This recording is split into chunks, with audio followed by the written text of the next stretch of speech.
Yeah, so here's the. Oh, I see, Casey. You posted this. About. He said, like a kid on the night before. This is from Calvin Air.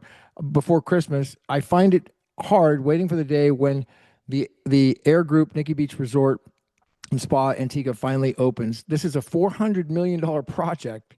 Will bring a new level of quality and hospitality to the region and help redefine the world's paradise. All the luxury you expect and Hey, deserve. Gavin, I wanted to pause you real quick and let you know we just got Sam Price on stage. Welcome to the show. Thanks for joining us, sir. Oh, thank you. I just was listening. I never want to butt in. Sam Price, No what's up? problem. And we were just talking about the Nikki Beach project in Antigua that Calvin Air's been working on. Yeah, All right. yeah. This is like I was this. telling my wife what an amazing person you were. I was like, even listen to his voice. He sounds amazing. You know? Yeah, you're talking about me. Yeah, man. I loved your style, man. Wow, thank you, Sam. It was it was pretty awesome to connect with you there at that conference, man. It was dude, what a show. I mean, just so people don't understand. I mean, I'm so we're day one. You and I meet, and we kind of have this really bond that is unexplainable. And then day two, was it day two, Casey, or was it later that day? I think it was day two is when. What was the guy's name in the cowboy hat, Casey? His name was Rome. And Rome.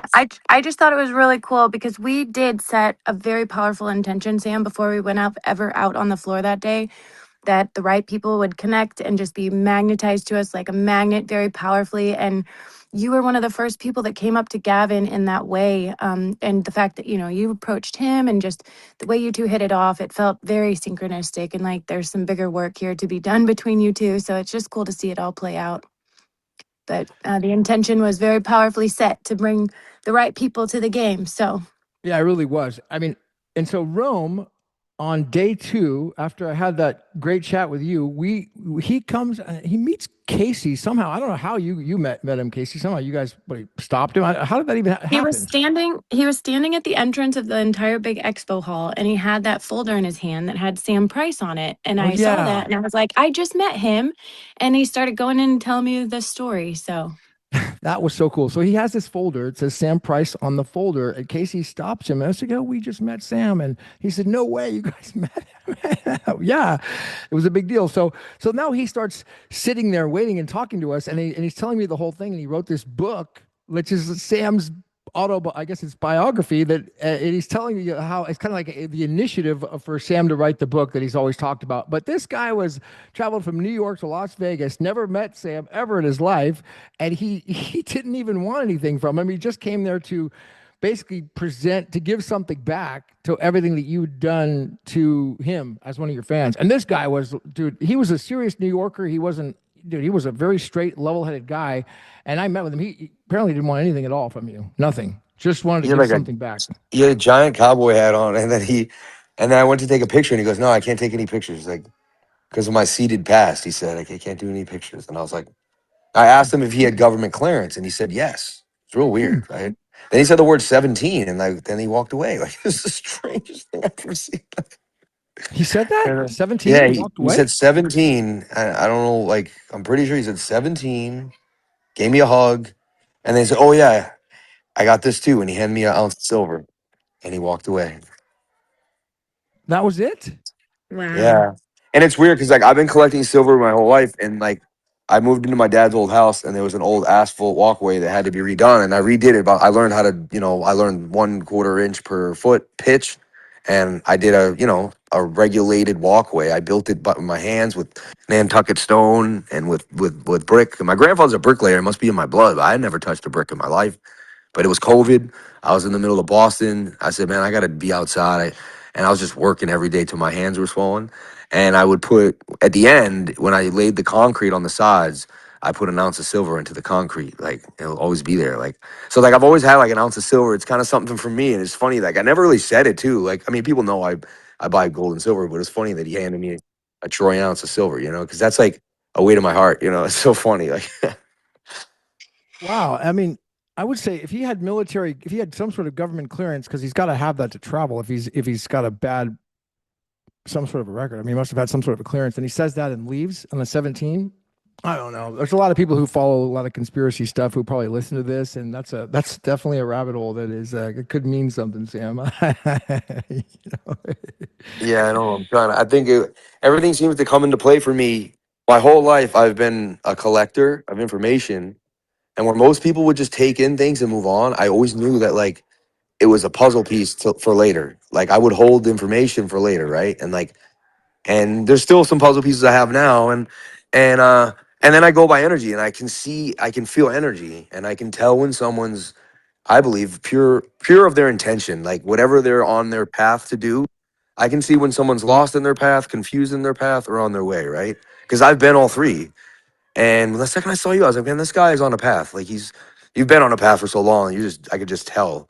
And I was like, man, if I built with this guy, whatever we built, I believe would come to fruition. Like that's the first thing I got downloaded to my mind. Like, and you know, I'm also blonde hair, sharp featured, tan. You look like my brother a little bit, you know, like I gravitated towards you. And I was like, man, I could surf with this guy. I could make a movie with this guy. I feel like we could, you know, and I just you had an open energy, man, that was obvious for me. And you know, and I was just like, oh, I want to talk to that guy. I don't know why, but I gotta talk to that guy. You know what I mean? Like, and yeah, that's just kind of how it happened, you know. Hmm. Thank you, Sam. I felt, man, I greatly appreciate it. You're very, very aware and observant. So it's all those things are true. We got to work together. And we have a really big purpose that we're doing right now, a massive purpose. You know, it is so big and so huge that it's hard to wrap my head around or really describe it. And sometimes I'm a little bashful to kind of say it because it's so bold, but you know, but I mean, it's you know, it really is big. It's a big Like purpose. I tell people I know I'm gonna make $1 billion. It's like I know it. Like I'm gonna hit $1 billion. And some people laugh at me. And I always say, like, if the normal people aren't laughing at you, then your dreams just aren't big enough, man. You Yeah. know?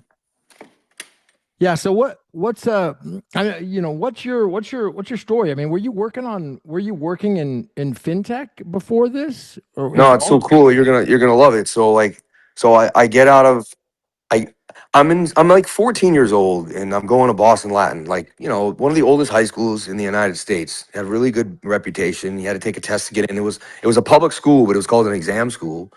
I was around a lot of smart kids, and you know, I was learning a lot. And one day, I'm hanging out after school in this park I used to hang, and one of my friends, starts taking the bus in a different direction, like to downtown towards Copley. But we both lived in West Roxbury. I was like, "Where are you going?" He's like, "Oh, I go to this Institute of Contemporary Art, and they teach us, you know, we make movies, and you know."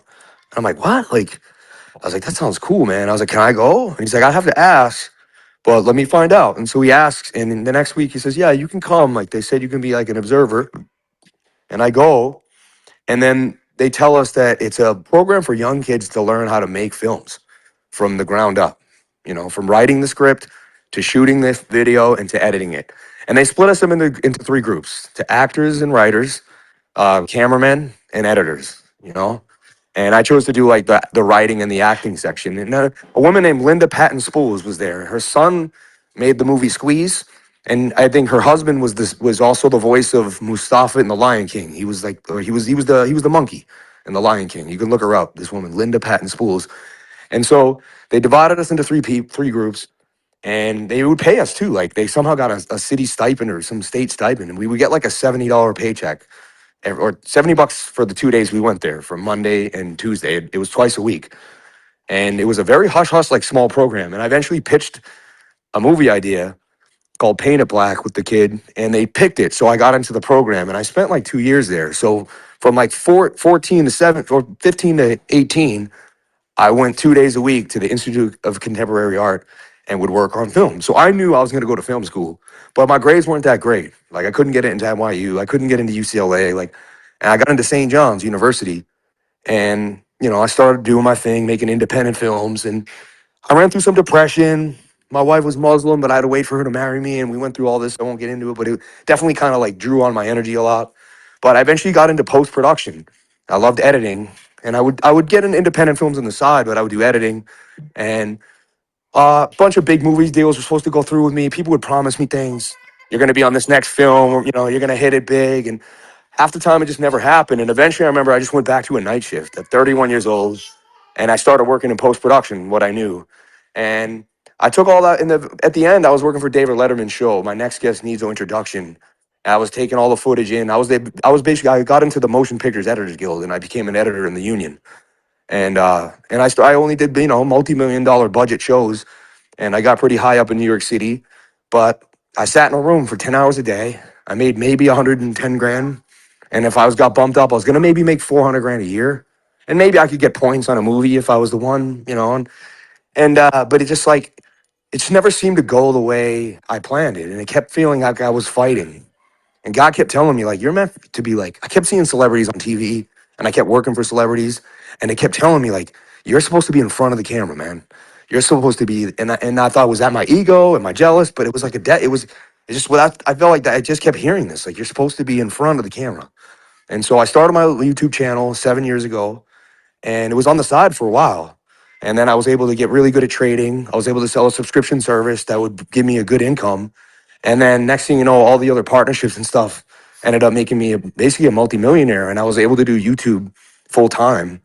And now it's been 7 years, and I'm like, I want to get back to acting. Like, I want to get back to where I started, you know? And that's kind of where we are now. Wow. So you're on the path now of getting back into the acting side, the Hollywood side, but you're going to take, you sound like you're going to take all your skills that you've learned now from YouTube, and you want to get on camera again.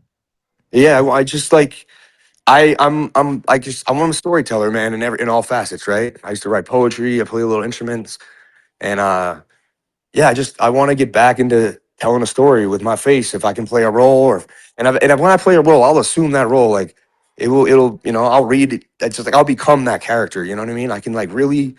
That's one thing I can do. I can like dive into other people's identities in a way. It's weird. Like, or what I do, like I can like almost do voices pretty good. Like if I mimic someone's voice, and I've always had a pattern, a way to like recognize patterns. And yeah, I just want to turn, because now I go live every single day on YouTube. If everyone knows, Monday through Friday, 10 a.m. to 12, and Saturday and Sunday nights at 8 p.m. And I'm a technical analyst.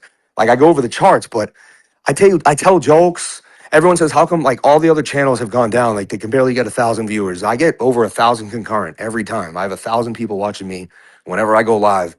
And said, well, crypto went down and all the other channels are suffering. And I said, well, I gave them a piece of who I am. My story is my mom and dad died 3 years ago, and back to back, 7 months apart. And when my mom died, I had set up a whole Cyber Monday, Black Friday sale, and we were working on it for 3 months, doing the funnels, getting everything ready. And she was in a coma for 4 days, and I still had to go live because I would have ruined all the money we had spent. What am I going to tell my employees? You can't get paid this month. Like I had a machine running, and it was one of those. And I knew my mom. She said, "Don't you ever take a day off from me." Like, and some people thought I was callous. Some people said, "How could he not have to take a month away?" And I never did. I worked right through it. There's a word for it, right? I forget the name, but when you work through your sympathy, through your pain, and I came out the other side. She died on Thanksgiving while she was talking to me, and instead of getting mad at God, like I wanted to get mad. How could you take my mom? I was growing into a state of constant gratitude where almost anything that happened to me, I could find grace. And like, it changed me as a person forever. Like, um, and I just, I said, God, thank you so much for taking her while her whole family was around, because that was the greatest gift she could have ever had. She could have died on a path. She took a walk every day. She could have died on that path. And I don't mean to, I make the story get somber, but it resonated me. And I just have so much emotion and so much passion, and it's got to go somewhere. And I can't really put it all into my YouTube channel as much as I love. Like I play the character, but it still have to be a technical analyst. So yeah, I'm like, I don't know. When I saw you, I was like, man. And then you started saying you do stuff in movies. I just felt like there was some way, there's some path through you. The second I saw you, like I was like, man, maybe this guy. And I wasn't really looking for anything, but that was the instinct that I got from you immediately. You know what I mean? I can't explain why, but that was just how it went. Oh, this is great, man. It sounds like some seriously, you've got stars aligning with thank you for sharing the story of your mom. I mean, that's I'm honored to have you be able to share that and turn it into a blessing, because that's really what takes the strong man, is to say, look, I'm not going to be upset about this and mad at God. No, no, that's selfish. That's selfish. I'm going to be grateful. And I'm grateful that the way this happened, the way it did around family, what it probably brought your family closer together. Was that the big takeaway? Is that everybody became closer because of that? We were already really close, but for sure now, like, you know, when COVID happened, like some of my sisters may have, I like things, we had differences between all. I didn't take the shot. I refused. I never got a test. Everyone in my family did. And like for a while, I'm the crazy one, right? Like 9/11's an inside job. Bitcoin's coming. You know what I mean?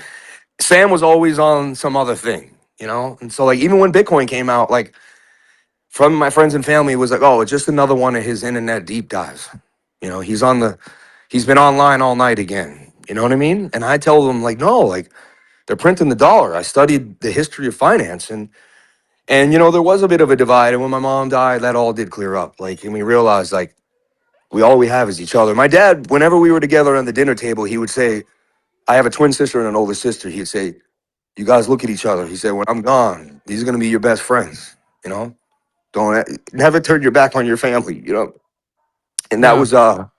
that was always been a big. Yeah, I wouldn't. You know what I mean? And I don't turn my back on my friends. Never mind my family. Like, and yeah, it was it definitely brought us together in a huge way.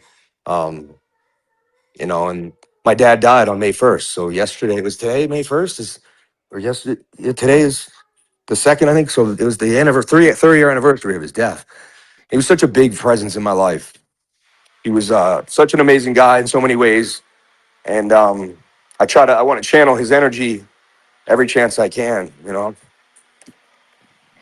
New Yorkers are, think about California. I'm a Californian, so New Yorkers. We actually, our whole history of California, going way back, it comes from New York, and all of our law and our precedent. And I mean, my great grandfather, he was in New York, and he was an attorney there.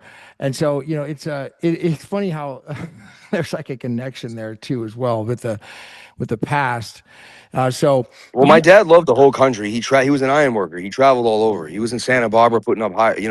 He was all. And my sister moved to Venice Beach when she was, I'm gonna say like 23, and she lived there till she was almost 40.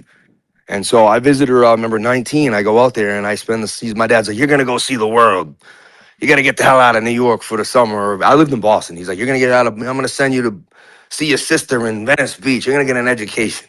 You know, you need to learn the world." Like, and I spent 4 months in Venice Beach, man. And it's funny. I met an old Jamaican dude. I was rapping. I was a rapper at the time, and I'm rapping to myself. And he goes, "Well, you rapping, man? I know rappers 60-year-old, 70-year-old. We used to rap in the dub plate, 10 hours in the field, man."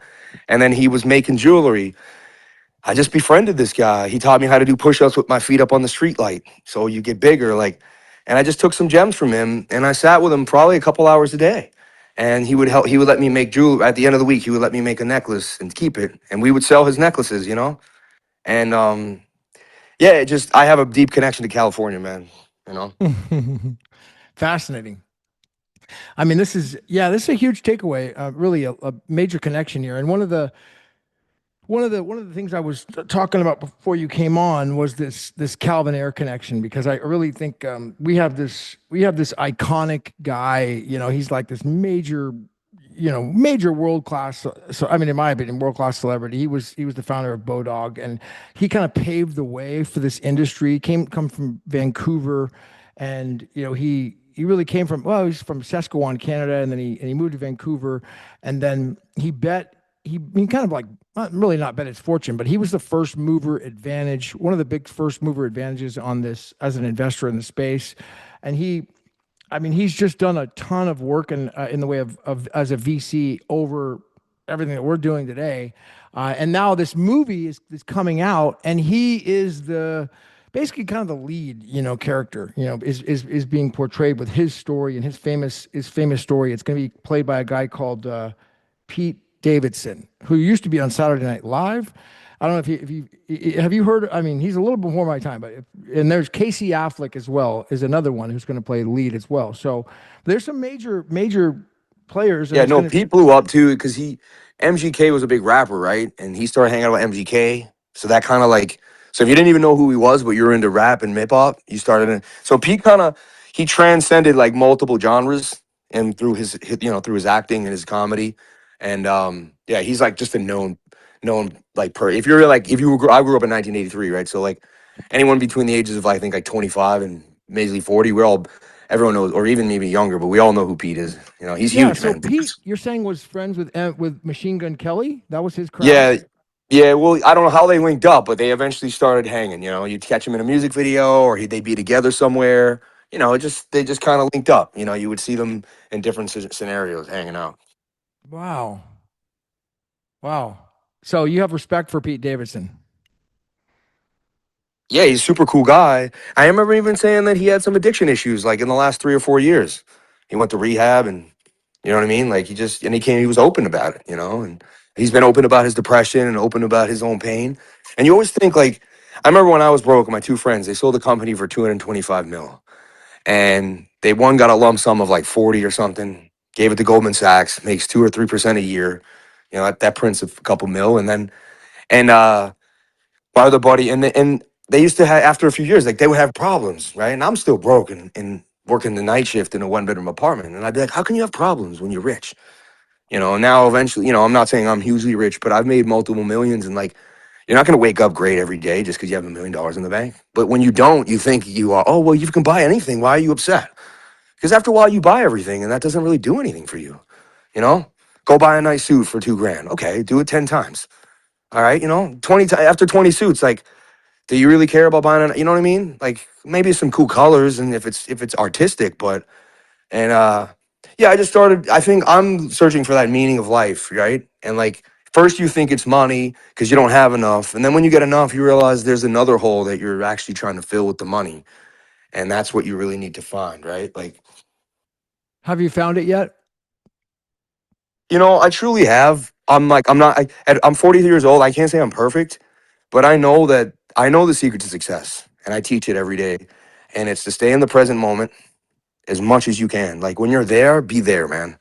You know, because for years I was bounded by the past. Literally for a couple hours a day, I was replaying what had happened to me in the past because it was so tumultuous, so much trauma, and I couldn't, and I would just revisit it and revisit it. And it made so sense. It made so much sense that I didn't have my business going and things, and I kept going to a night shift and taking a paycheck. Cause like, how could I independently start a business if my mind was constantly in the past? And, you know, I got myself to the present and then you can't stay in the future too much. You can't worry about like your movie. You start a movie. If you worry about how many people are going to show up on premiere night, you're not going to get anything done, right? You got to stay in the present. And so like the one thing I know is to stay in the present moment at all times and to have gratitude at all times. Like if you do those two things, miraculously, 99% of your other problems will be taken care of, you know? Yeah. Stay in the present moment. Have gratitude at all times. That's it. If you can do those two things repetitively, and your mind will forget. Like every once in a while, yeah, like my wife might cook me a meal and I might say, I might not be as thankful as I should, or something might happen and I have to say, hey man, like you didn't use gratitude there. Like you should be happy that you have food. I recently had my Achilles ruptured. And you know, in one swing of a pad, I was playing padel, or some people call it paddle or paddle. It's like tennis in a glass room. And I just one swing him. I went up for a backhand. My buddy said he heard a pop. I thought he hit me with something because when your Achilles pops, it's like an immense energy force. It shoots up your leg. It's almost I can't really even describe it like unless it happened to somebody. And I'm like, why'd you hit me with your paddle, man? And I see his paddle in his hand. He's like, what are you talking about? And then I think something fell out of the ceiling. Like next thing you know, he's like, "Oh, I think it's your calf muscle. Like, you know, that happened to me. You'll be all right." And then a day later, I find out my Achilles had snapped, and I still can't walk perfectly fine. I don't know if you saw me hobbling, but that was my third day out of a walking boot at and you know, I never I took it. The old me, I would have bitched at least for a couple weeks, man. Since day one, all I said was, "Thank you for my right leg." I got my right leg. And then I would see people with no legs. And I'd say, man, I'm going to get out of this. And I'll be walking in a few months. And another stage of gratitude God gave to me, you know. And I always say, I pray to God for strength. And he gave me more problems to make me stronger. And as funny as it is, man, it's the truth, you know. And I really feel like God's putting me through tribulations because he wants to use me to help others, man. He's like, I got to use this guy. Like, I got him. Like, the devil's tried to get me, and I'm pretty good at kicking him away. And I think God realizes, all right, I got a loyal one, and I'm going to work with this guy, and I'm going to push him and help him. And that's why whenever I see if someone doesn't believe in God, that's fine. I don't push my beliefs on anyone. And I think we all find, it's just like a drug addict. Like, you can't get them off the drugs till they're ready, right? Like, everyone knows a friend that you tried to help, and until he was ready to say no, there was nothing you could do to help him or her. And it's the very same thing with God, man. People find it in their own way, in their own time, and you can't expect people to be where you're at just because you may have had some epiphanies, you know? So there was a turning point. Was it when your grandmother? Was it when your mom died? I mean, was that the turning point, or was it well before that?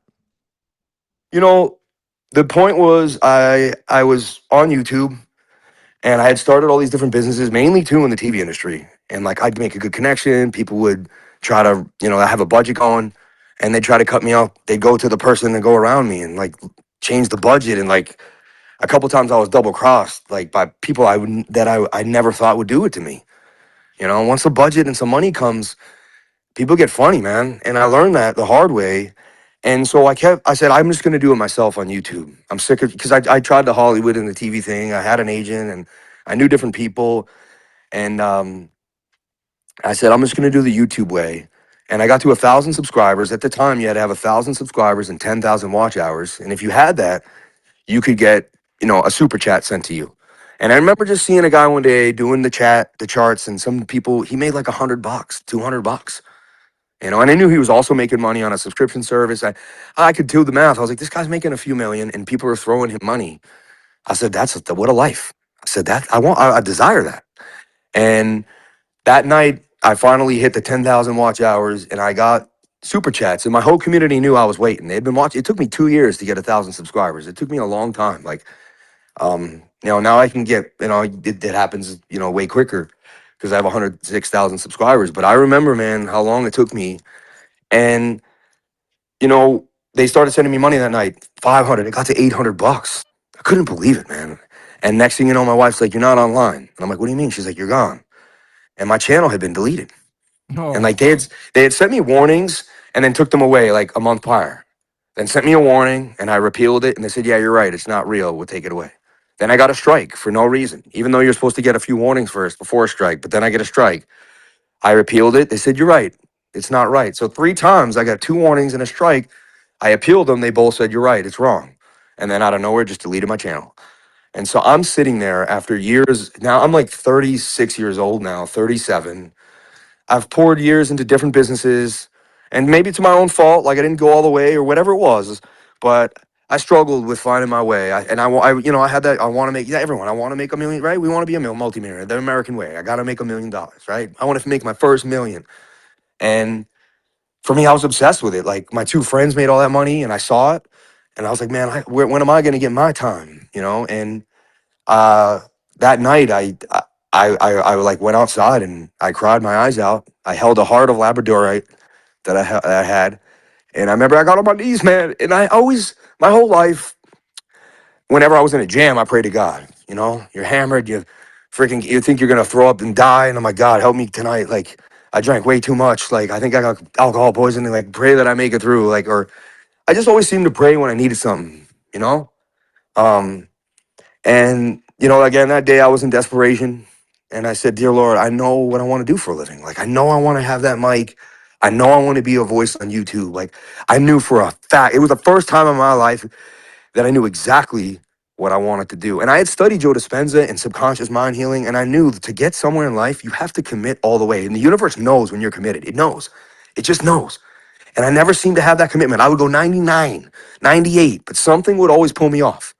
And I'd study the Tom Brady's and the Tiger Woods, before he crashed his car, but and he makes mistakes. But the people that did amazing things, and I knew they had to have been channeling a direct desire, and they were on one thing. There was nothing else. Like, Mike Tyson, like anyone that did it, man, all the way. Bukowski has that saying, right? If you're gonna do it, go all the way. You know what I mean? Go all the way. Like, don't go halfway. Like, you might lose friendships, you might lose love, you might lose your mind on the wrong way, but you'll come back out of it and realize that that's all that you had to go. And that night was the night I knew what I wanted to do with my life because it had been taken from me. And 3 hours I prayed outside my house in this little wooded area. And I cried and prayed and cried and prayed. And I said, God, and at the end, I submitted to God. I said, if your will is for my channel to leave and for me to start half on Twitch or have to go to another medium, I said, then let it be. I'm ready for whatever you're gonna tell me or whatever's gonna come my way. I'm ready. At 3 in the morning, man, other people got weeks. It took them days. At 3 in the morning, I get an email saying, you know, it was a mistake. Your channel will be brought back. And that day I committed to never skipping a day of work. And I've been live streaming ever since without a day. Every Not one day? day. Not one day I took off in 5 years. Not one day. You could Five it's years live documented. streaming every day? It's documented. I've never taken one day What about off when you were sick? You in didn't. 5 years. It didn't matter. I had COVID. I stood at the desk and got a 45-minute stream done. I got surgery recently. I got home at 9:30. I got a 7 a.m. surgery. I'm back on at 10:15 with a hospital robe on. My wife is having giving birth, and while we're waiting for the pitocin to kick in, I said, "Can I just bust out a stream?" She says, "Yeah, of course. Joe No DiMaggio of worry." streaming? Is that what this There's me. is? I'm streaming with the nurses. Cal Ripken. They call me the Cal Ripken of Cal crypto. Like, Ripken? yeah, like, and so, and someone asked me the other day, "Why do you do this?" Like, everyone says, "Take one day off, Sam. Just one day." And believe me, I live stream this morning and I'll live stream tonight. But I hung out with my kids most of the day, and we're gonna have some people over. I'm gonna cook some steaks, and like, I'm not always working, but I'm always committed. You know what I mean? Um, I mean, and there, so, I yeah, think one thing that people could take away from your story is that by taking action. I mean, you didn't just start off successful. It wasn't like, oh yeah, I'm gonna, it's all that blood, sweat, and tears. But you started streaming, you started taking action, started making videos, you started doing it, and we need more people like you right now. And I hope that people that hear this that think that look, it's not just Sam or me or other. No, dude, we need more people doing the same thing. I mean, I hope that people can hear that message. Like, follow, duplicate his success. That's the thing. There's such a massive opportunity right now. We desperately need people to do what you're doing. More of you. I mean, yeah, it's true. yeah, Yeah. I listened to Jim Rohn. Like, I found him online one day. I must have clicked. My dad was a great mentor in many ways, but he lacked some mentoring in other ways. He had some alcohol issues here and there. There was things, he was a great dad, but I could have used an uncle. You know what I mean? That's all. And I, I went online, and even Grant Cardone, he used to say, get off the alcohol, man. It ain't gonna do nothing for you. And I used to watch Grant Cardone, and he's, hey, rent your first, get it your first time you get money, buy a rental. First time I got 500 grand, I went in with $1 million, rental property with a buddy of mine. I didn't buy a house because I was like, I got to get some cash flow first before I buy a home, you know. And I just tried to listen to people that had more money than me and replicate their success. And Jim Rohn said the same. He said, "Success leaves clues, Sam." You know, watch successful people, and these successful people know how their day is going to start, right? Like, my week is scheduled, right? They know they're not meandering around. I used to meander, right? I'd be with this person over here. Oh, you want to go to the boss baseball game? I'd be all over the place. There was no set schedule. Like, and Jim Rohn taught me, like, I needed to be an arrow that had a position, had a goal, had a direction, and I needed to go towards that direction. And my first direction was 100,000 subs. I said, I'm going to do whatever I can until I get there. And I got there in September. Cried my eyes out, couldn't believe it. But then what, right? Now it's okay, that's done. Check it off the list. Like, now it's time to go. What else? Where else will this take me?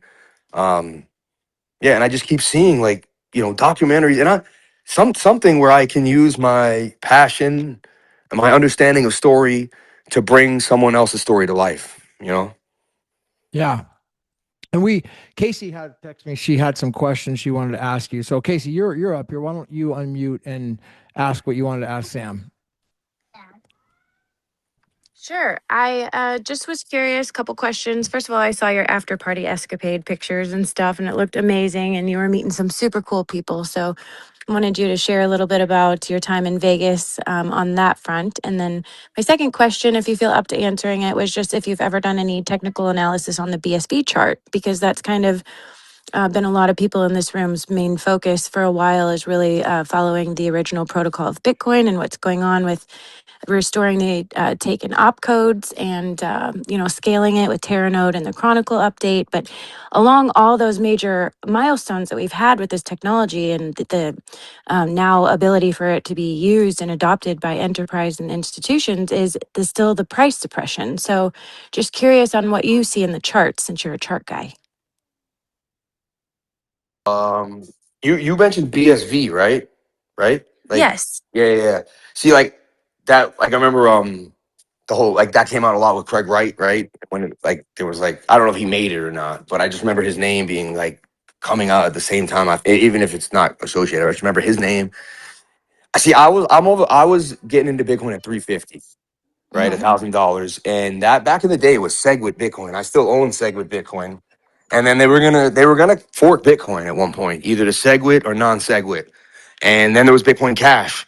And at one point, like Bitcoin was like $2,700, and Bitcoin Cash was like $1,400, and like there was actually a point where I would have to go on I think it was like fork.io or something, and I would have to see where the miners were going. Some days they were on Bitcoin Cash, some days they were on Bitcoin, and it would go back and forth. And like I was trying to position myself in the right Bitcoin. I wasn't even sure which one was going to be the one. Um, Luckily, they shot down. I'm pretty sure they eventually forked it to non-SegWit years later, but Bitcoin ended up winning over Bitcoin Cash, and I've always been like a strong. I might not even know as much as I should about Bitcoin SV. I heard some So people say it's the right Bitcoin. I've always believed that the Bitcoin is the right Bitcoin, the one that I originally bought in the beginning. yeah. Um, So we uh, didn't get a chance to really like go deep into this with you while we were on the floor because obviously it was so loud and we only had a few minutes. But 100%. I have been following with all these people in this room, for years now, the restoration of the original technology of Bitcoin before it was messed up by the people that hijacked it and crippled it, made it only capable of 7 transactions per second. So we've been very closely following all the trials and all of the things that have brought us to today where Bitcoin now scales in its original form under the ticker symbol of BSV. It's sustaining over 1 million transactions per second and on many days multiple millions of transactions per second.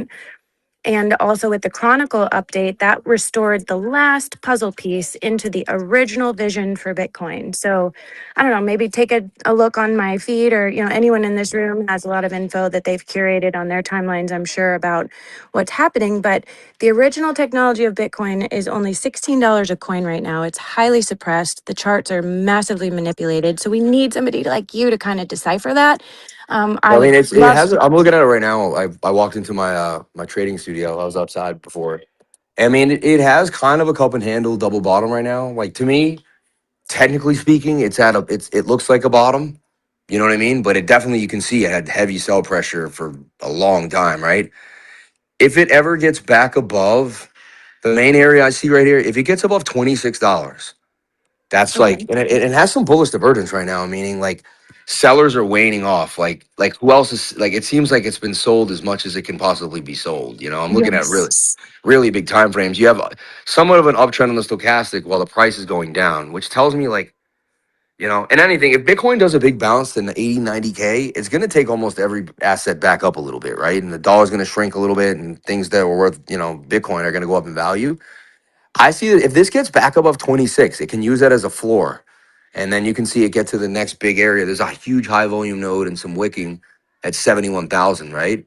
The move from 26 to 71 will actually be a lot quicker than people realize if it ever gets back above 26,000, if that's just my technical piece right Cool. now. Well, thank you so much for that. And if you're okay with it, I'm going to send you. Kurt Wuckert Jr. is known as the chief historian of Bitcoin, and he has curated some videos recently that have like the most articulate deep dive into the history of Bitcoin and the block size wars that I've ever seen. So I'll shoot those over to you, and I guarantee you're going to absolutely love them. And would love to have you back on with Kurt and Gavin, to go deeper once you have some more info about the most promising blockchain in the space, in my opinion, with the ability or the utility blockchain, the one that's actually capable of onboarding the world for a global peer-to-peer digital cash as Satoshi originally intended. That's interesting. Yeah, I'm open minded, even though I'm like big Bitcoin holder. I love Bitcoin. I'm open minded to always hear and believe that I don't know everything, right? Like, so I would love that. Yeah, I'm willing to hear it and be open minded to. Already you can just clearly see that you stated it can do more transactions a second or a minute than Bitcoin. So, I mean, right? You could actually buy a coffee with it. You could actually use it on a transactional level on a daily basis, right? So.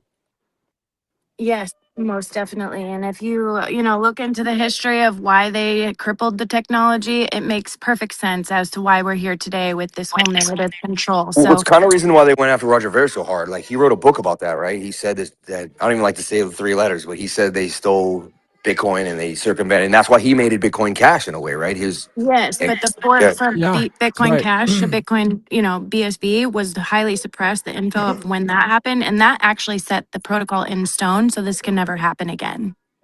Yeah, Roger interesting. Ver was attacked big time, and he's been silenced. So, I got somebody up on stage new. So let's go ahead and go over to you. Go to your any comments or questions? How are you today? Go to your. What's up, brother? I'm just kind of kicking through. I jump into your spaces sometimes, and I always appreciate the energy. And I just like I said, want to send some back your way, and hope you have an awesome day. And everyone in here, hope all of you are doing well. Yeah, absolutely. And feel free to, if you could come a little closer to the mic, and we'd love to hear what you have to say. And if you have any, definitely appreciate the kind words. Go to your. Okay. Well, come on back. We'll come back to you as soon as you're ready. Love to hear more about what you have going on. Casey, so back to you. Did you have anything more that you wanted to add for Sam? Well, you didn't get to your escapade stories. I Oh think yeah, the they'll Las be Vegas story. awesome. So if you want to share anything about Afro Man and all the amazing people that you got to hang out with and any cool stuff, I think that'd be fun. Yeah, what's funny is I was kind of limping, and towards the end of the conference, my limp got worse. And so I go into the bathroom and I'm like, isn't there a bathroom for the handicap, man? I see these big stairs. And the security guard goes, yeah, we have one. And it's the one behind stage. And I did have a whale pass, but like I wasn't really like supposed to be backstage. So he walks me over there and he tells me go over there. And when I go over there, the guy sees me get pointed by the blue shirted security guard. And he's like, what are you doing here? And I'm like, well, I just got to use the bathroom, man. I can't even walk. I found when you're handicapped, people just say whatever. They'll do whatever for you, because I've never been handicapped before. Second I say I'm limping, oh, okay. They'll break all the rules. Okay, fine. And he lets me in. I go to the bathroom and I come out and there's Afro Man right there. And I had to say something to him, take a picture with him, say what up. But then, I found out my friend knew his manager. And he said, hey, go meet his manager, Josh. Tell him you know him and find out what they're doing tonight. And so I got to see him, said what up. And they were throwing like, a little party in Fremont Street, which is, old Vegas. And we went out there. Riff Raff was like the opener. Um, and I think Bobby Shmurda. But then I had never seen Afro live. You know what I mean? The man he has such a beautiful presence that when he's around people, you just like, it was amazing. I have to be honest. Like he did his lemon pound cake. And then, I'm such a freedom fighter. I consider myself a libertarian for years. You know, like they went into his house and freaking, illegally searched his house. And then he used the footage and they said, oh, we're in danger. And he said, well, don't go to my house. And he won the case. And it was and he was there. He was like, Bitcoin. He goes, I use my voice. I use my freedom of speech. You know what I mean? And my freedom of speech helped me get out of a serious situation. And when he went viral with all that, and to me, that's an American hero, man. Like whether you love all of his music or all the things he says, that's an American hero, man. And he's wearing the American flag. And so I went to his other concert, and there was only like 100 of us there. And he's so nice. He took a picture with every one of us at the end. Like you could come right up to him, and you know what I mean. And he put us all in a wonderful mood. I left at like 2 in the morning. And it just he could dance. The dude can dance, man. Seeing a big man dance around, so that was fun. Honestly, like meeting you guys was almost as much as fun as meeting him. Like whenever I see someone with high energy that I believe the future could possess a path, I get very excited. So like, I met Mark Moss, some of the people I always look up to, got to do some interviews, walked around, and yeah. And then, one of my good friends is a big blackjack player. He stays at the Cosmo and he bets like, $1,000 hands. And he was like, come out to the Cosmo. And I was like, I don't got much money. I got 900 cash because I can't get much out of the ATM. I don't have a marker. So he threw me a couple grand and we played for a few hours. And the last hand I went all in, hit 21, won $5,000. Just walked out the Cosmo. It was just, That's and then awesome. I just handed $100 bills to whoever I saw. Like if anyone gave me a cab ride, $100 bill. Even if it was $20, you know. If someone brought my bags to the up to my room, $100 bill. Like I just had this. Good energy, And then I man. took 10 people out to a $5,000 dinner, man, and blew it all on everybody. And we went to meats, Bazaar Meats. We had this exclusive dinner that like just kept bringing food out. You don't really look at the menu. And then we ate Japanese wagyu from a certain farm with an animal. It was like you can't get better. And it was out of control, man. You know, it was just like it was a movie, man. It was a great time. It was, yeah, it was epic. So yeah, it was some of my little Vegas trip. Yeah, total abundant, just a completely abundant mindset. Dude, I used to be so broke, Gavin, and I used to beg for a buck, and you know, I used to be like, what? I see my friends, and now I have it all, and it just keeps coming, and it's because I'm on this. My friend says you're on the beam. When you're on the beam, like you just you channel such high energy, you demand the best. Like only the best should come into your life because you just know that that's it. You worked so hard and you went through so much pain that now it's your time, man. And I feel like that it's my time right now. You know. Yeah. Now you're just in this complete abundantly giving mindset. No, there's no scarcity at all coming from you. Zero. So I I get a little I voice sometimes that tells me to hold back, and I said, "Dude, that's gonna put you right back where you were." So, Yeah. Sam, I just want to tell you something. I sent you a DM. I have this amazing book called Metaphysical Anatomy. Your Body is Talking. Are You Listening? And it's just a compilation of, there's always a spiritual root to any illness or injury in the body that has manifested in the metaphysical before it ever presents itself into your physical body to speak to you. So I did send you the page that it talks about for Achilles tendon rupture. So just take what's yours and leave the rest. But I mean, it's just so Thank you, awesome to because I hear. sat alone with that, and I kept being like, Oh. because I thought about men that were like, say, maybe you got sent on an expedition, or even like someone that's like, maybe you doing reconnaissance for the Marines, and what if you're out there in Afghanistan and your heel pops? Or maybe a guy back in the day who was, when we were young, we're running from a mountain lion, and like your heel pops. Like I always consider myself an alpha male, like someone that would pick up my brother and carry him to safety. And like when my heel popped, I said, "Damn, man! Like, am I like not survival of the fittest here? Like, am I one of the weak?" It hit me kind of hard, and I kept asking myself, "Why did this heel pop, man? And why did it pop the way it did?" And like, no one had an explanation. The doctor said it could have happened. People said you could have stretched, you could have drank water more, but and I Everything is a really message. appreciate this because like see this is the whole reason I hit the space today, man. Yeah. Casey knows Everything is a message. she has a intuitive. There was a guy that we met there. He was working working for a nonprofit ambassador that we met during the Las Vegas convention, and she somehow he asked her, said, "Guess my middle name," and she literally popped out his middle name, and it was a random middle name. It wasn't like a guess. It was Jamal. Jamal. It's not a name you'd guess. Maybe John, Mark, but not Jamal. That was his name. She Yeah, guessed it yeah. and nailed it on the first try. Dude, I did it like 10 times on this trip. I'm telling you, my psychic abilities have exponentially grown recently and it's freaking me out, but it's so fucking awesome. Yeah. So she has I'm a some sort firm of believer spiritual we're just somehow abilities. in control. Like we're in control. And like the more you tap into that, like I'd be in New York, I'd get on the train. I always remember like black dude would get on with this leather, like a bright yellow, a beige manila leather coat. And I'd be like, and I'd see tons of people and I'm like, oh, that guy. And then an hour later, I come out of like a store and he walks by me. And I'd be like, did I bring him into my life because I focused on him? Or did I just recognize him twice? But it started happening to me all the time. I'd pick one person on the train. Hours later, in this giant city, I'd never say anything to them. I'm like, there's that same person again. One day, someone called me Asher Roth. He was a rapper. He was pretty big 10 years ago, or whatever. Maybe I don't know who he is. And I was like, I never knew who he was. So someone calls you something, you kind of look him up. And I got into his music and I researched this guy for 2 weeks. Like, I'm talking, I watched 3 hours of him a day, till I knew everything about him. I walk to work the same way every day. That 2 weeks ended. I go out of work, I walk. Someone bumps into me on 34th Street and 8th as I'm walking to work. Who is it? It's him. What are the odds? Like, is that a coincidence? And in my whole lifetime, I started saying, man, you got a skill, man. And you got to hone in on this. There's something to our minds that we can tap in, man. I believe it. So Like, let me offer you one thing on that note because I took a certification with the Institute of Heart Math, and I just wanted to just drop you down into your heart, because that is actually the master organ. And they have done so many biofeedback tests to prove that, where they like hook people up to all these machines and start showing them images, like random fast images.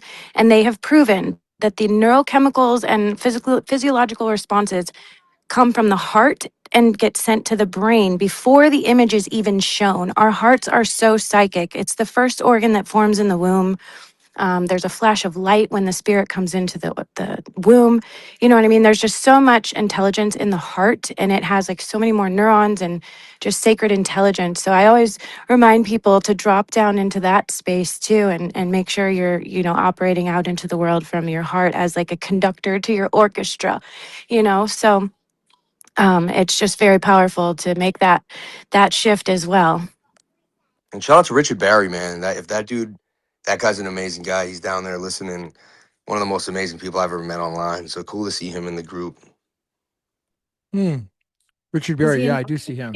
Oh Um, yeah, come on up if you let want to me say hi, Richard. Thanks. let me go to Peacemaker. You're new on stage. Why don't you unmute and say what's up, All right, Peacemaker? thanks, man. I appreciate it. Hey, how you Yeah, doing? well, a couple things. Foremost, I just want to say hi to Sam. I'm subscribed to your YouTube. I watch you every day. Oh, that's amazing. Thank you. No, dude, you're really very inspiring in so many ways, and you're like a light in the darkness. And I just want you to know that you come off this way, that this idea that you've found your purpose, and you're walking with God, and you have this meaning to your life, that it is reflected in your disposition and in your presence. And I look forward to you every day. I've got my notifications on, and anytime you pop up, dude, I tune in, and it's always good laughs and just a good time, and just a real somebody mentioned other people needing to do more of what you're doing, and I totally agree, as you are, like I said, a light in the darkness. And last, I just wanted to add to this conversation about Joe Dispenza, for example. I actually had the privilege of attending one of his seminars. It was a week-long intensive in Mexico, and it was like life-changing, totally amazing. We meditated for like 6 hours a day, and he explained the neurochemistry of the awakening process, and the mechanics of manifestation, and how it's very real. It's not philosophy anymore; it's physics. Like we literally create our realities, and it's indisputable, and it's wonderful. It's just a matter of like really stepping into that space and embracing it, and making it happen. And I lose sight of it. I know these things with my head, but it's really a matter of like learning to live with them, live in your heart. And I just want to say that there's a connection between what you're saying and just the inspiration that you bring, because you remind me more often than you know of these truths, and it kind of keeps me balanced. So thanks, brothers. It's really nice to be in your presence, and thanks for the mic, Gavin. Yeah, I'm Peacemaker. So for those who have not followed Sam's, what he's done in his spaces, I appreciate you sharing what you did. But can you give a little more of a background as to what value, how it's given you value, and what it's done for you, or why people should watch him? Oh yeah, man. I think he's just one of the guys. My understanding is you've come from humble beginnings, and as have I, and I think most people, and just that you have created the success and the wealth that you have managed to create with the diligence and the discipline and the commitment and the faith that you have done so with. It's enormously inspiring, and just to be able to witness you are the evidence of this process. You are the evidence of what people can achieve, and so yeah. When I and again, I think mostly it's your humility, bro. Like honestly, it's that to me is what speaks most loud. It's just that you're clearly just a good man, with a good heart and no ill intention, and people are seeking to, just like you said, you've been hosed, how many times, and just to Yeah. find somebody with the level of integrity that you hold, Yeah, that I think is the value among so many things. I think I could glaze you all day, Sam, for No, sure. but I thought it was the money. You thought you want to change your life, and as you spoke, man, as you started, because I didn't know anyone was going to come on that watches me. I thought this community was a little away, so I didn't. But someone might have followed my channel and then come into this space. I had to hold back tears, and I downloaded so much, and it said, "See, you were never after the money. You were after this." And when when I was in Venice Beach that time, there was another bum, or not bum, but a street guy, and he would take things out of the trash, and he would make these sayings. And I could tell he was a street guy, and he would draw these cool sayings, and I would buy a couple of them from him every couple of days, $5, $10. And my one that I took with me was, one of the greatest messages that you might receive is that you are the message. And like, you just made me realize, like, that my life's purpose is to hear what you said, and like it wasn't about the money, and I just wanted to be free. Like, I just didn't want a boss yelling at me, treating me like a piece of garbage. I didn't want someone talking down to me. Like, my will to want to make millions of dollars was just so I didn't have to listen to someone else or be where someone else told me to be. You know, and like what you just said, man, made me realize, like, my life's work is being completed. Like, I'm doing, I'm doing it. Like, and like when I hear people like you say this, I know this is what I'm here for. Like, and thank you, man. Thank you. Like, I don't know, I can't explain it, but thank you so much for your kind words, bro. I'm so grateful. No, it's really my pleasure, bro. Like I said, I think I could say a lot more, but I just want you to know, to be certain that you are that you keep the light burning. That the level of hope that you offer. I mean, I can speak personally. I'm an aspiring trader. I've lost my ass in crypto, and I'm battling my way through this process. And the understanding that you bring regarding the psychology of trading, who it is you need to become a successful trader, how it is you need to look within and become and walk a path of of integrity and of honesty and goodwill. That this is what translates into successful trading. Not that dark evil people can't also trade, but for those of us that do come from humble beginnings, that the way that we achieve this success is overcoming the narratives of our past. I personally struggle with, like, man, am I worthy of millions of dollars? And I get there, and then I lose it. I don't get to millions of dollars, but I win, and then I lose, and then I lose, and then I lose, and then I win, and then I lose. And it's this constant, like, struggle, but it's me. I'm at battle with myself, and more than anything, dude, you remind people of that, because I think too few people point to personal development as the key to successful trading. And I'm realizing that it's like the only key. Like, it's the TA, the fundamentals. That's the easy part. Fucking disciplining yourself, overcoming yourself. That's the challenge. And I've heard you say this a multitude of times, and now I'm living this. It's like, and you just keep the hope alive. So I just have to say that. So just so much gratitude and much love, bro. Much love. Thank you, guys. Anyway, I don't want to hog the space. I love you guys. I'm gonna listen for a little while, and then I have a bunch of guests here. I have to start cooking steaks for them, but I'm gonna listen for a little while and hop off. But any last things, I will answer. But I don't want to hog too Yeah. much.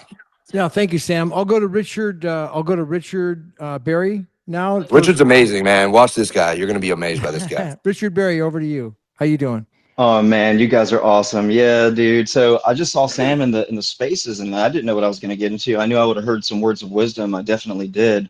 And hearing his story just kind of reminds me of, I've heard Sam's story in his live streams a long time ago where maybe he kind of ran into a little trouble. The same thing happened to me. And it was maybe in my early 20s, and it wasn't really until after I had my first child. Now I have three.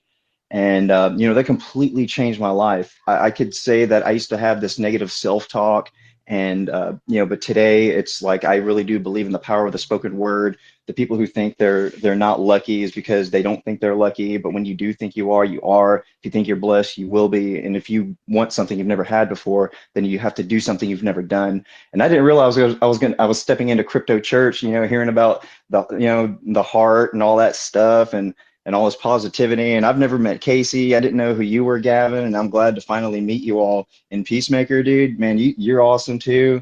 So I mean, I guess this is what it's all about, just being having a good tight knit community, sharing the power of love, the power of positivity. I do comedy and stuff, so sometimes I can be a little dark, but like, I can't go too far because I'm as a Christian, I know that I do have to watch my words and I am responsible for my actions, and things like that. And then hearing you talk about BSV, that kind of made me excited because I was there back in the Bitcoin Cash days when it hit 4,000, and so I just kind of wanted to come up and introduce myself. Shout out to all you guys, especially Sam. I learned the moving averages from him, just watching him just do it day after day after day.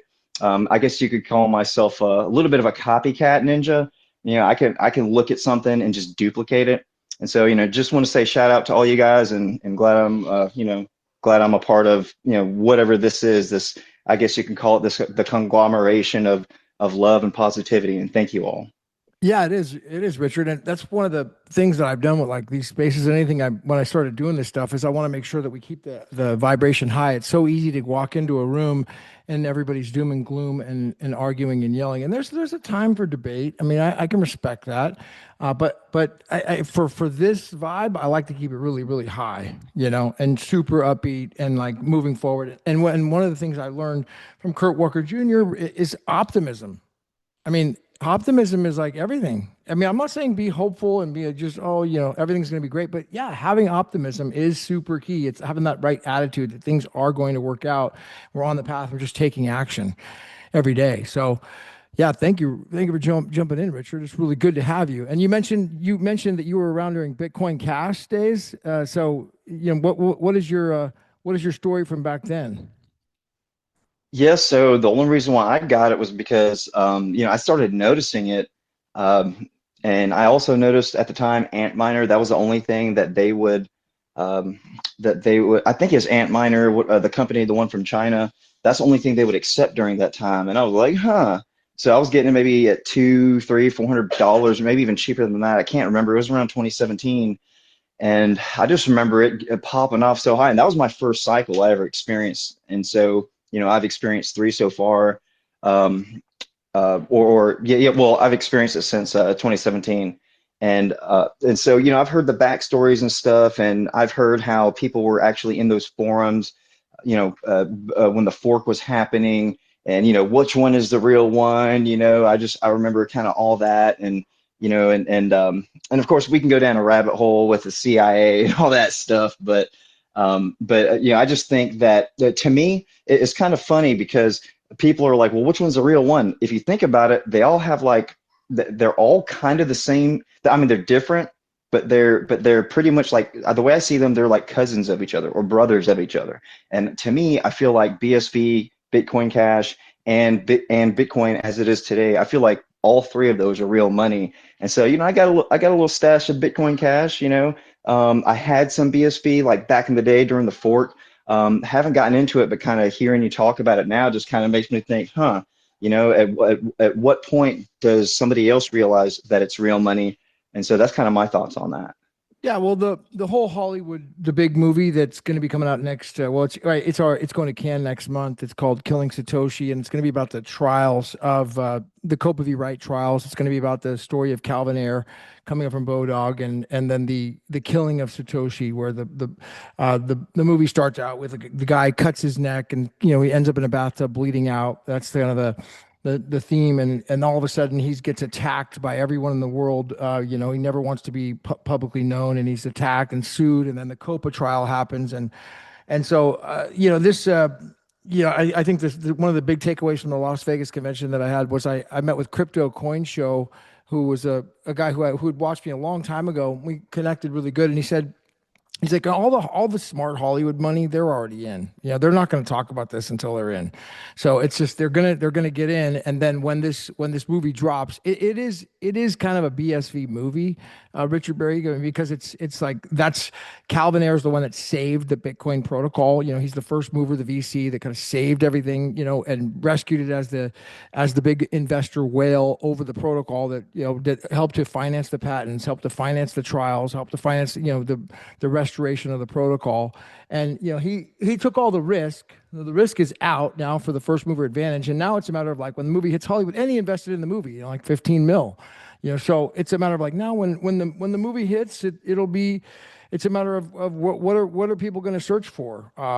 And I think if it's up to Calvin, they're going to search for BSV, and with some of the charts that Sam had gone over, it seems like in Sam's eyes, it's probably got a lot of room to go up. I mean, that would be Well, check out Casey. the Nest too. I added some things about what it's currently doing, and utility with the 2.6 plus transactions through the first half of the day. I mean, this is insane that this isn't mainstream news. And to me, our government is doing people a huge disservice by not talking about this. But, do they even know? Because there has been such a suppression campaign about the truth in regards to restoring what Bitcoin was originally set out to do. And that has been done literally within like the 3 weeks. We finally have restored the original vision. So the world hasn't even been ready to globally adopt this technology until today. I can send you a penny via text message or Telegram using BSV right now. So there's just so much going on. Sam, if we can spend some time together at some point, I will blow your mind. Promise. Great, thank you, Casey. Yeah. So Richard, any thoughts? I mean, I'm looking. It looks like you've been a lot in you've been in this space a long time, so you've had a lot of experience stand up comedy. What city are you in? Well, so I live in Augusta, Georgia. Well, right outside of it, but I claim Augusta as my hometown. Okay. The first time I ever did comedy was in Huntsville, Alabama. Because see, I travel for work. I've been self-employed since I was 19. I never wanted to work for anybody, although I did have jobs since I was 16. I do low voltage contracting. I build server racks. I run wire. I do fire systems, alarm systems, card access control, where you can scan your badges and get into like police stations and so I contract all around. So every city that I go to, I try to hit a little open mic, and I got a bunch of jokes written down, and sometimes you murder and sometimes you don't, and so I just like to do it for fun, and it's just because I'm working so much. The only way I can catch one is like maybe I might have to hurry up and run after I'm done with a contract, over to an open mic and hit that or something. So that's kind of like where I'm at with the comedy. And I got like some clips or whatever I wouldn't mind sharing or whatnot if y'all ever wanted to see. Yeah, I feel free to post them right in this nest here. I do see your the one that you pinned to your profile there about being heckled at a stand up event. And yeah, this is good, man. I love that you posted Nick Shirley here. I grew up in Sacramento, and so he's there at the Sacramento Capitol. This is one of your reposts here recently, exposing all the fraud. Got a major problem with fraud in California right now, and that's where I grew up, is in that fraud capital there. So it's a, it's just Oh out of yeah, I helped control. I helped Data Republican expose the fraud for there was like this vector phone scandal with the Obama phones, and I Oh found yeah, out where they was funneling all that money through, and so that went viral. And I recently also, with this GTFO Dark Bunny organization, I just posted that, so hopefully it catches her eye, where I found their 1099 form or their 990 form, and Levi Strauss, believe it or not, was funding this organization as well, and so yeah, I like a little bit of everything. To me, that's kind of like my hobby, exposing fraud, or anybody who exposes fraud. Man, I just drool at the mouth. Like yeah. I don't know what it is. I love it when something righteous happens, because growing up in America, I feel that our dollar, it looks like housing prices are going up, but it's actually not. It's just that our dollar doesn't have the purchasing power that it used to be. For example, my father purchased his home at 80,000. The home burned down several years ago, cost $260,000 to replace. And so I'm thinking, man, if it keeps doing that, how are my kids going to afford a $600,000 house? And catch this, it's a trailer. How ridiculous is that? And so the purchasing, so that's why I'm really into finances. I'm passionate about Bitcoin, and to where the government can't do what the truckers did in Canada. You know what I mean? So what was the fraud with the Obama phone? They were pretty much they were using it's all the money that they were using was, or that they were getting, they were just pretty much just handing it out like candy. I guess you could kind of equivocate it to where you're supposed to, it's kind of like the pandemic funds, where it's supposed to go to only people who needed it, but they were handing it out like candy, and just pretty much fraud, just defrauding all our tax dollars is essentially what was happening, and I was able to pinpoint where it came from. I'd have to look back at the post to see what organizations were all involved, but that was like maybe a 2 or 3 years ago or whatever. Yeah. Well, I remember they were giving the Obama phones out to free to everybody in the city here, and I think they're still doing it. I was down here recently, and they were still giving those Obama phones out. So maybe there's a Yeah, and they were pocketing the money while they were at it too. yeah, yeah. So there's a massive scandal going on with that. You're saying, Yeah, wow. I don't know if it's still going on ever since she busted Oh, them it's out, still but going man, on. she's been on point. It's still going on here. They still do it. It's big time happening here. Nobody's gotten caught. Fraud everywhere. Yeah, hopefully with this administration they start cracking down because I was wondering I was thinking the Somali leering centers. I was wondering when they would. I was like, man, they're just going to get away with it. There's no way. And then I recently found out that they only investigate fraud if it's above 1.4 million dollars. So if it's below 1.4 million dollars, they don't even investigate you. And so Oh, recently I heard that they're actually starting to investigate everybody, even if it's $100,000. oh, even small scale fraud too. Good. Wow. Well, there's a lot of fraud to investigate. So it's out of control. Nice. Casey. Okay. Anybody else want to join up? We got, oh, I see, Bailey, Bose, Jelly Bean, Game Tight, Crypto, Yeah, I just want to say a shout out to Jelly Bean. She is Jelly Bean, wonderful. She joined us at the event, and I just really absorbed and enjoyed her energy. Jelly Just Bean. super grateful. Yeah, side hustle yogi in the crowd. Is a wonderful woman there from I think the Vegas area, if I'm not mistaken. But everybody, if you're not following her, go check her out. She's a wonderful lady, and hopefully we'll have her on some Women of BSV episodes here and down the track. You guys can get to know her a little bit better, but just wanted to tell her I said hello. I think I'm going to change it to Goddesses of BSV. So that's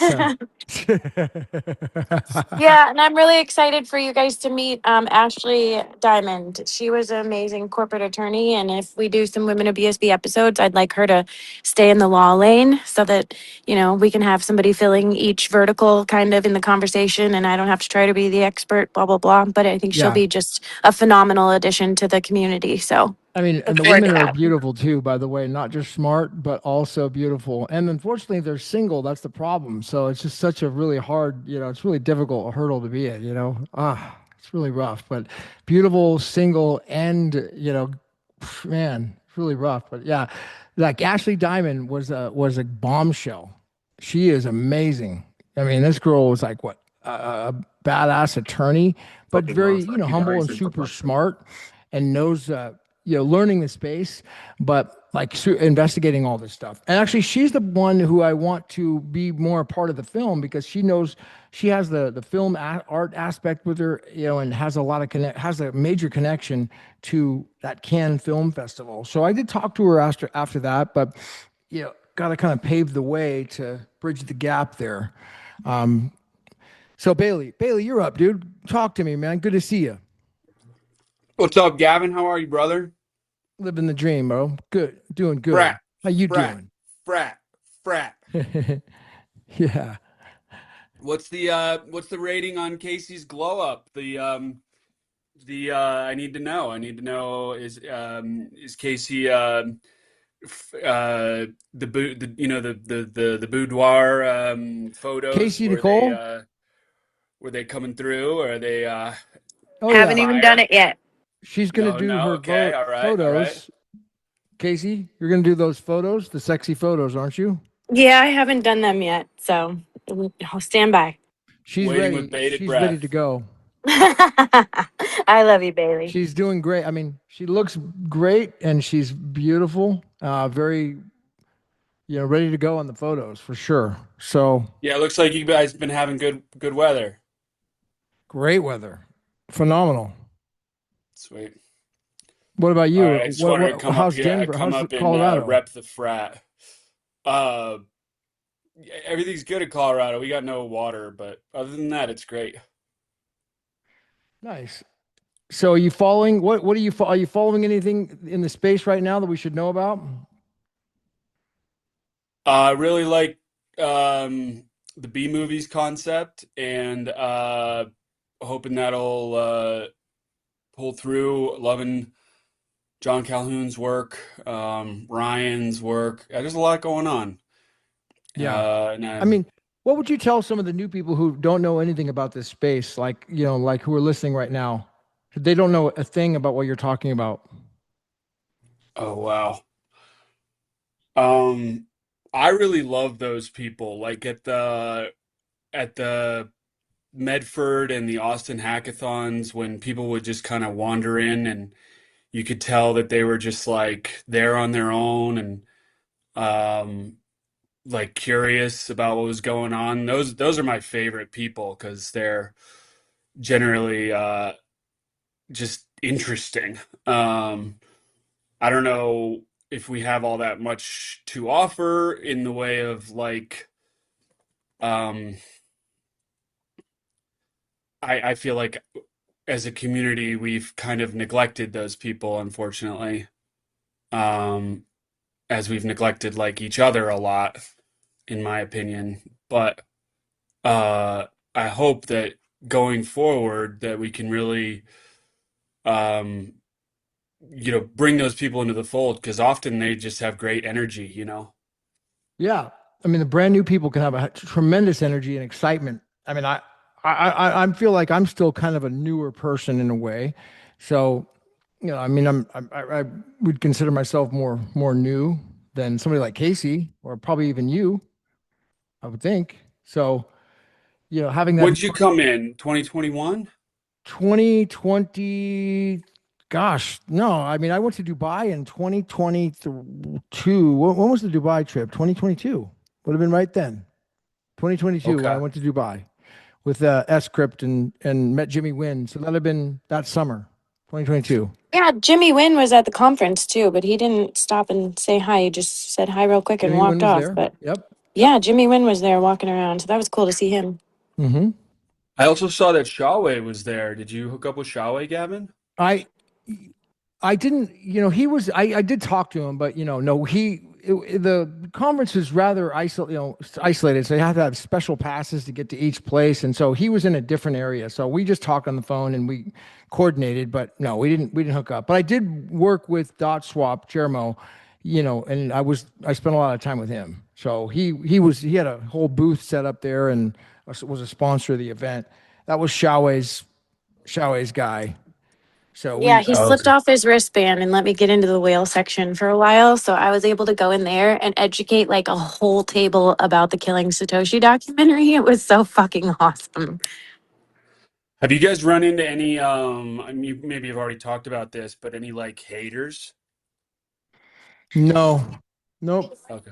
no There haters. was a couple people that made it clear that they don't like Craig, but they were super cool with us. And, I mean, yeah, there's old vibes that say, they hate Craig Wright from 5 years ago or something like that. But, and I said, okay, well, I mean, it has nothing to do with me. So, I mean, we hit it off though. I have no, just because they hate Craig, it doesn't really, it's not, I don't take it personal. yeah, and they definitely listened to the technicals of what's going on with BSB still. They weren't like completely shut down to hearing any of that. They just didn't, particularly like Craig and talked a little bit of shit about him, which is understandable because they don't have the full story of what this man has actually gone through to try to restore this technology. And at the end of the day, no matter what you think about him, he is the only human being on planet Earth that with his team of, Siggy and amazing people has scaled Bitcoin and delivered on what his promise was from 2008. So you can hate him if you want, but Bitcoin is here in its full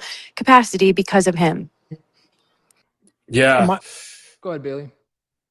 Well, I'm glad to hear that, like, because it sounds like sometimes uh, at least in the BTC spaces and stuff, people get really aggressive towards like they want to like eliminate Craig and the whole Craig narrative from the planet. So they consider it like their personal responsibility to like destroy that whole, like to just eliminate even the word, Craig, or the name Craig Wright. So I'm glad you guys aren't, finding yourselves No, I'm in not. aggressive situations. Heck no. No chance. Well, I'm not gonna tolerate that. So if somebody wants to come at me, no, it's not gonna happen. So yeah, plus we have good people like Sam and people that were, and Richard Berry up here that are, dude, they're not compartmentalized into hate. It's open-minded people, very open-minded people that Cool. are open to learning. And so yeah, we did spend a lot of time with really good people at the event. It's changed a lot. I'd say with back probably maybe when back in the day it was more aggressive like that, and maybe it is, but again, it just doesn't seem. It doesn't seem. I'm not getting that vibe anymore at all. It was That's great. yeah. I mean, Yeah, I didn't get I that was at vibe at all. what's I was that? concerned. I didn't get that vibe at all. And I was concerned about how it was going to go because I have been kicked off so many stages on Clubhouse and previous X Spaces and just Peter Schiff and all these people that I've. Anyways, yeah, Yeah, it was very refreshing. Very they let refreshing. me give me a press pass, which I would think that for covering the Copa trial would have somehow gone against me. But I just covered the trial, so it wasn't like I'm not I mean, so there's no reason why they wouldn't give me access, and they did. Everything was cool, so I had no problems with it. And Would I you mean, say the like primary um Craig opposition at the trial from like a journalistic standpoint is the what are they called? Bitmex. Oh, I can't remember. You know who I'm talking about? Bitmex, what Mex, Blockstream. No. I feel like you and them have jousted. I know they jousted with Scott 369 BSV. Um, oh man. They're Bit that Mexican exchange. Sorry, I can't remember. Mex something. Don't remember. I don't remember seeing them. Okay.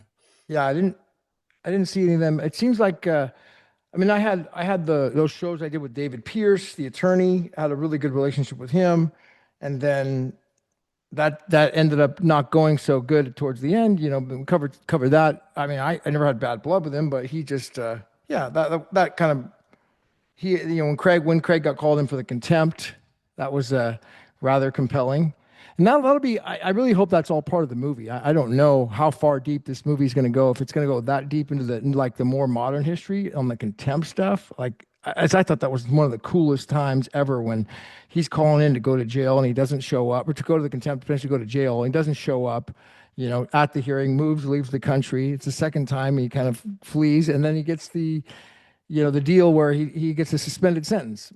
Now, so, but I do think that the story of Calvin is going to be the big one. I think that's a sleeper that people are thinking, oh, Craig.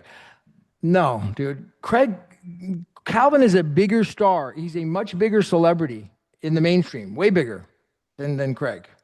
So, and I think that because of the first mover advantage that Calvin has as like the big VC, the big investor, he took a lot of the risk away for people, man. There's a lot of risk gone on this industry because of what he's done. All the hard, high risk investments are pretty much out. I mean, yeah, it's built. Think about it. What else has to be built? Just the branding, I think, is the last thing. This movie's got to be kind of branded and right, and the marketing's got to spin correctly. But if we have a little bit of a marketing budget and a branding with agencies and PR, it can happen. So hopefully my lobby here is to build a momentum to have a marketing and a PR team come and help to launch this so it's branded properly when it hits. That's what I hope. So you think the way is clear? The path forward is clear. There's no obstructions. Well, there are obstructions because you got to get past Cannes, and so one of the big takeaways from the conference is that Jack Dorsey, he backed a movie with Edward Snowden and Julian Assange, and it won Cannes Film Festival, which is the French festival for independent films. It's like the #1 film. It won, and then it didn't get any distribution. meaning no Amazon, no Netflix, and no theaters would pick it up because it was too controversial, even though it was the #1 film.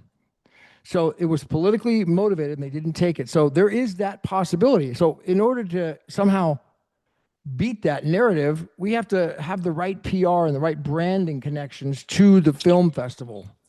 Well, I So that, also heard that there could be like legal consequences for the distribution people for putting out certain things like this. So that's also we another don't want to potential. talk. Yeah, we want to make this possible. I'm not even going to entertain. I'm not entertaining the fact that it's not happening. I'm not entertaining that. Okay, so I'm not entertaining the idea that, oh, it's not going to happen. I'm writing this off. No, we have a major opportunity to capitalize on this.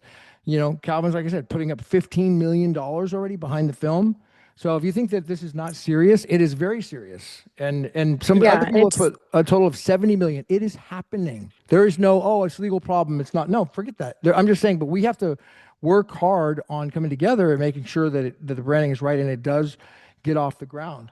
And I think that we met the right people. I met this great, Ashley Diamond there that has the connections there, but it still takes, somebody like Calvin to bless it and sign off on it. I mean, it doesn't just happen. I mean, I don't have the power to do that. My role is maybe in the documentary, but that's like that's subsequent to the major film. I don't know how the release is going to go, if they're going to roll out together. I'm not really sure. So Gavin, did you see the Crypto Rebel or Truth Machine? What he said to Babbage, Ty about Hold on, who's that on Casey? Can you mute for a moment, please? Thank you. Go ahead, sorry. Bailey. sorry. So Ty and Truth Machine had an exchange on X where they agreed that I'll just read the last part of this post by Truth Machine. He says, or I'll read the whole post. If things are not used, they rot. You I can did see that. build a 24-lane highway. You know about this? I saw the post. Yeah, go ahead. Okay. The last part is nobody will use BSV unless the current narrative is overcome that it was created by a fraudster and is a scam. That's pretty Yeah. pretty cut and dry there. Yeah. So Do you how do think we? that And now, Craig is I in guess control of that? Well, here's the thing. I'm all about solutions and solution minded. That's all I care about. I don't care about a problem if there's no solution. And I'm always thinking solution and strategy. That's my role. So with the solution, we have a major opportunity. Let me pull up Project Babbage. A major opportunity right now with the film. Okay. This film is going to be in mainstream, and let's say in good case scenario, we could have 100 million people watching it. Let's say bad case scenario, that's only 10 million people, 2 million people. I mean, I can't imagine it's going to be less than that. The budget is too big. Everybody knows Pete Davidson. Everybody knows Casey Affleck. I'm sorry. They people know them in America. They watch, and there's 300 plus billion people. So, I mean, there's going to be millions of eyes on it no matter what. Now, the opportunity we have is how do we capitalize on that? We capitalize on it by somehow fixing the branding when people search. So there is strategy, dude. It's going to take strategy. And I'll tell you right now, Bailey, nobody knows exactly how to do it. It's never been done before. This is a weird little connection that we're filling. We're basically doing something for the first time. And I'll tell you, that's exactly what this movie is. It's so disruptive because it's not only AI disrupting the whole film industry forever, because if it goes through, then it will forever change film, and they'll be able to start making film with AI. Now, I know that it's already happening with AI, but it's never gone mainstream yet. This could be the first one that goes mainstream on an AI film. Plus, the whole Bitcoin blockchain connection, like mainstream, Satoshi story, mainstream news, telling the entire story about what happened during the trials, the suppression of the Kleiman trial, the Copa trial, the whole backstory. I mean, that's a very disruptive topic as well. So those two topics alone, cutting right into it. But at the same time, it's so freaking interesting, dude. People want to see it. Don't you agree? People want to know. I mean, I'm generally I'm generally way more excited about BSV and blockchain than any of my friends. So Yeah. it's hard to like judge whether people Yeah. care. I Well, care, they but may not be a regular person may not be excited about a blockchain, but when it comes to the story of this mysterious creator, what happened to him? It's just it's a spy thriller narrative. People like those type of stories. Born Identity, spy yeah, thriller, yeah, James Bond definitely. style. I agree.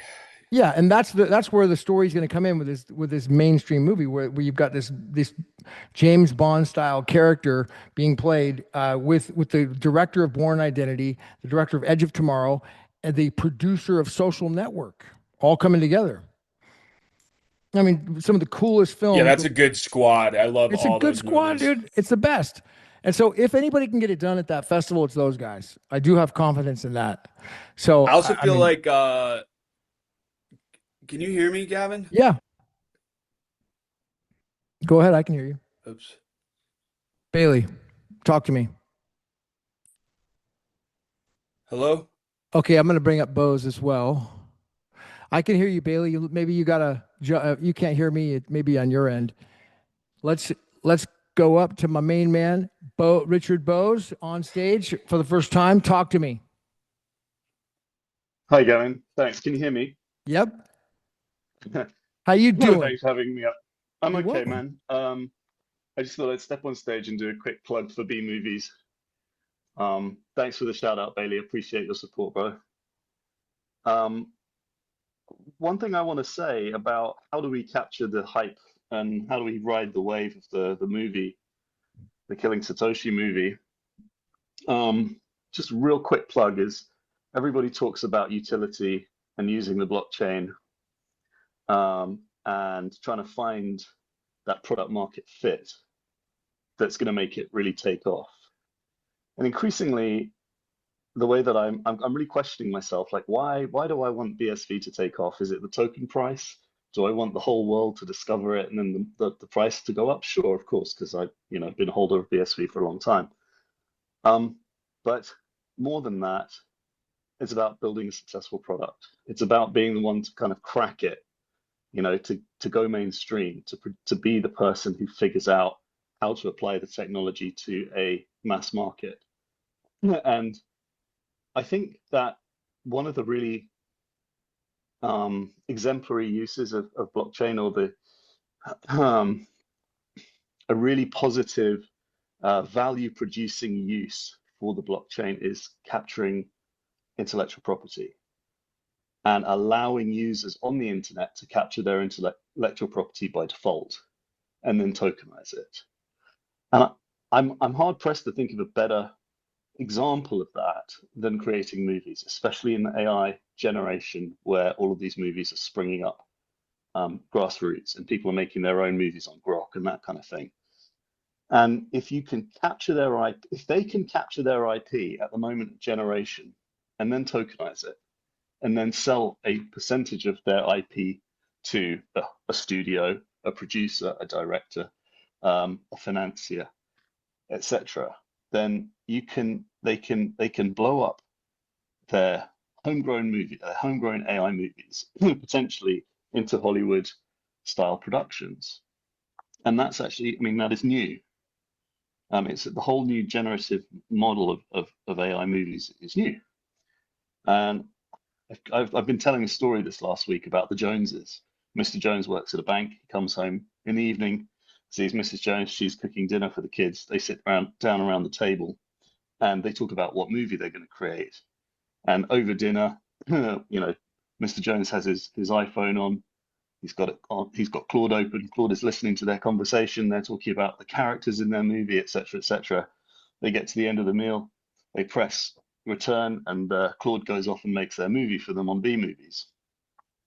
Then they have dessert, and they do the washing up. And they go into the living room. They sit down and watch. They switch on the TV and they watch their new movie that they just created, and they own 99% of the shares in that movie, or some large proportion. Maybe they've given 10 or 15% out to a studio to create it in that sort of 5, 10, 20 minute period. But the point is that Netflix is on the way out.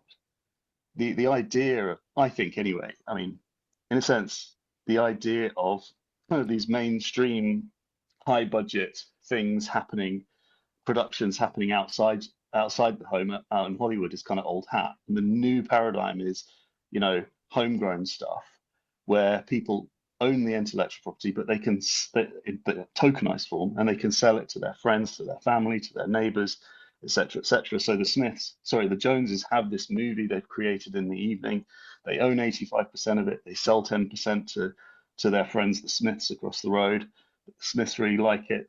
Word spreads, and you kind of get this like fan out of domestic ownership, grassroots ownership of media. And of course, that means you can have franchises and you can have like multi series, what would you call it?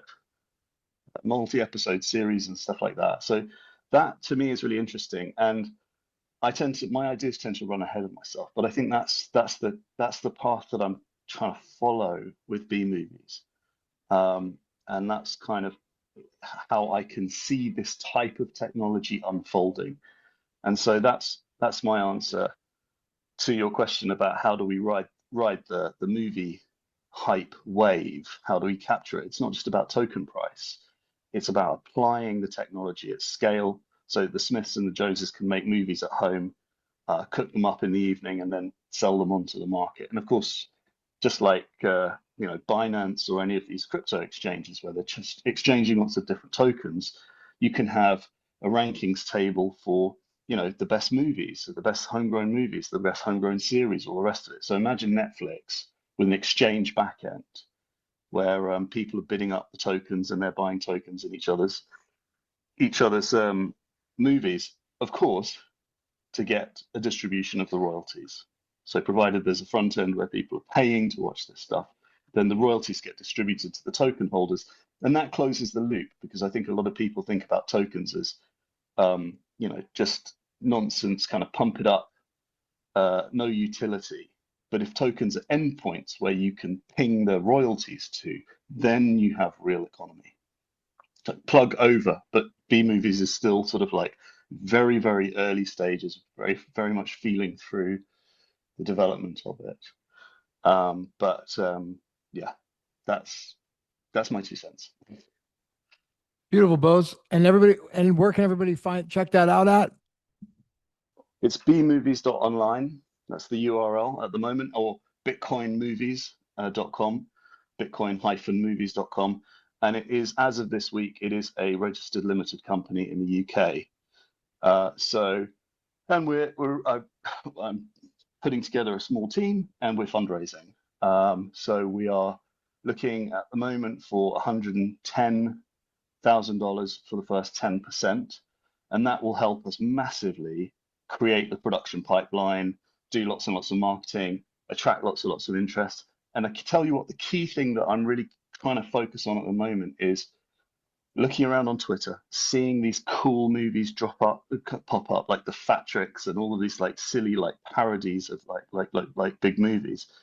What I want to do is try and attract those guys to come and tokenize their films on B movies, and then raise capital for them and like roll them out. So we could have like a whole market of like these sort of like viral, funny movies that already exist, and filmmakers coming to use the platform as a way to attract finance, which sort of takes also the burden off myself and the team to produce the really high quality movies ourselves. We farm it out to the others, and they just use the platform as a sort of rankings engine to raise capital. So anyway, that's there's a couple of models. There's 3 models actually there. There's the B movies that do the production for you. There's the you do it all yourself, and there's the you find somebody else to do it, another studio. So yeah, bmovies.online, and hit us up if you're interested in funding. It's like I say, we're very early stage. It's a big idea, and you might catch the beginning of the next big thing. Okay, so make sure you go to the correct URL that he just gave, because I put in b-movies.com and my internet like flagged it and it went all crazy. So What is the correct URL again, Bose? There's two, we have two URLs, bmovies.online and bitcoin-movies.com. Okay, thank you so much. You're welcome. Thank you. All right. Well, thank you, everybody. It's been a good space. I'm going to motion that we close down. In case you want to share another space in the nest that people wanted to go to, that'd be fine. Is that on? Is that going on, or that you wanted to share something, Casey? Yeah, I need to find the link again. Looks like Mitch Bertram, who is an amazing developer in the space here, is going live in 30 minutes. Metawatt and tokenization and smart contracts, and I really encourage everybody to go Oh, check he's that out. got his own He's profile now. That's cool. Yep, and he's one of the best people we have at explaining the BRC 100 protocols and just the interoperability stuff with this next evolution of the internet. So stay tuned to him for sure. Okay, yeah. Sounds like he's gonna have a space at 3 o'clock. Nice. Yeah. Well, thank you, everybody. It's been a blast. Definitely look for this movie to be coming out, and I appreciate Sam coming up, and I appreciate Richard Berry coming up. It was awesome. Bose, Bailey, Casey, Nicole, Rodolfo. Everybody, appreciate you tuning in and sharing the good vibes and the positive energy all the way to the end. So that was a blast. I'll get a recording done here, and we'll do it again next time. I'm gonna try to do this again on Saturdays. So we'll do it again on Saturday. Next Saturday morning at the same time. So look for it there. All right, and be sure to check out Mitch and follow the your host and these other people in the space. We'll see you at the top. I'm done. Out. Later.